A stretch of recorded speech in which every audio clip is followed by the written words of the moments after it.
Komandan KKB tewas mengenaskan saat tidur, leher ada luka sayatan. Anggota ketakutan langsung lari. Kelompok kriminal bersenjata KKB seperti tak ada rasa bosan melakukan peperangan di tanah Papua. Bagaimana tidak, hampir setiap hari selalu aja ada kabar bahwa KKB Papua melakukan penyerangan, entah terhadap warga sipil atau bahkan terhadap pasukan TNI Polri. Kalau bukan saling tembak antar dua kubu yang berlawanan, maka kabar pilu itu datang dari warga sipil. Selama ini warga sipil di daerah bergolak itu terlebih-lebih pada pendatang memang selalu jadi korban kebiadaban KKB. Sebab jauh-jauh warga sipil non-Papua itu datang ke Papua untuk mengais rezeki, mereka justru jadi korban kebrutalan kelompok separatis. Dengan mengobarkan semangat kemerdekaan Papua, kelompok teroris tersebut menyerang secara membabi buta warga yang dianggap berseberangan. Kabar terbaru menyebutkan bahwa kelompok bersenjata itu berencana menyerang mobil yang digunakan TNI Polri. Mobil tersebut akan diserang di tikungan jalan saat kendaraan tersebut sedang melaju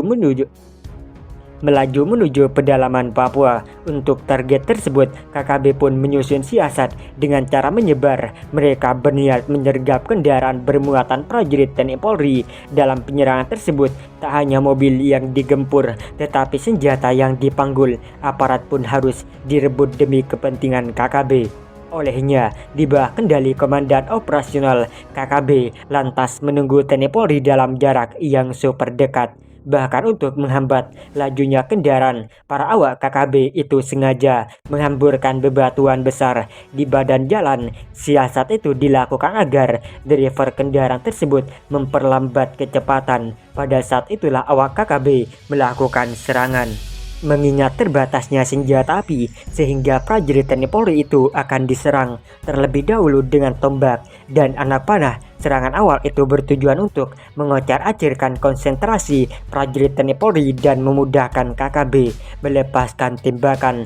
Pola serangan itu diyakini akan efektif sebab para penyerang adalah penembak jitu andalan KKB.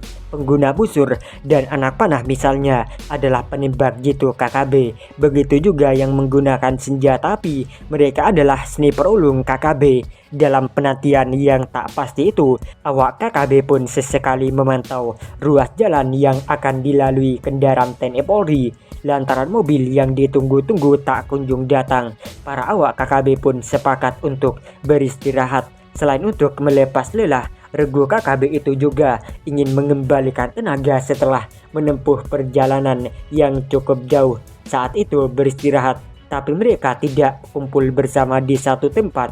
Mereka istirahat dengan cara berpencar pada posisi masing-masing. Yang menggunakan senjata api berada di bagian belakang, sedangkan yang menggunakan busur dan anak panah lebih dekat ke sisi jalan. Jarak di antara mereka pun tak terlalu jauh, hanya dipisahkan oleh beberapa gundukan batu alam dan deretan pepohonan besar lainnya. Pada menit awal, semua awak KKB itu melepas lelah dalam belutan kabut tipis yang bertengger manja di tempat itu. Seiring berjalannya waktu, beberapa jam sudah seakan berlalu tanpa disadari sama sekali.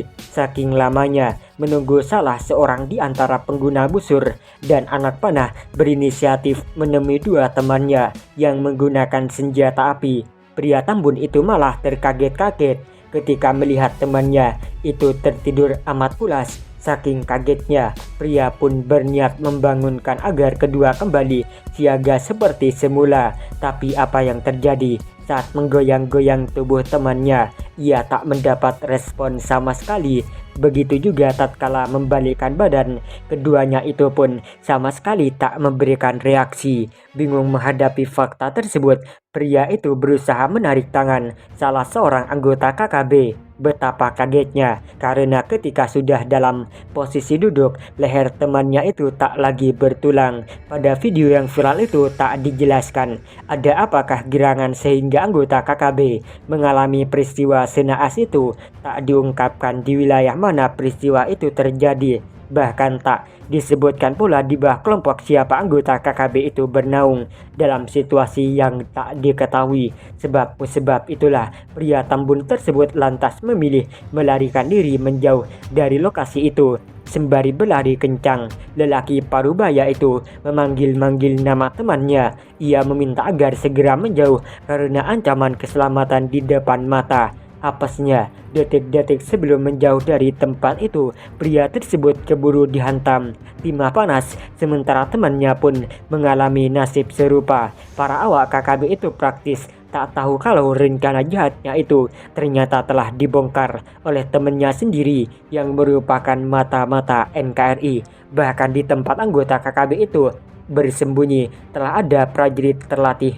Kebanggaan TNI Polri dan keterampilan prajurit TNI Polri itulah yang akhirnya menamatkan riwayat para anggota KKB kelompok teroris itu, bukannya menghembuskan nafas terakhir karena letusan senjata api, tapi keterampilan tangan aparat terlatih. Pada video viral terungkap sejumlah pesan yang dialamatkan kepada prajurit TNI Polri. Para netizen mengirimkan doa semoga prajurit kebanggaan NKRI senantiasa dilindungi dan selamat dari berbagai ancaman.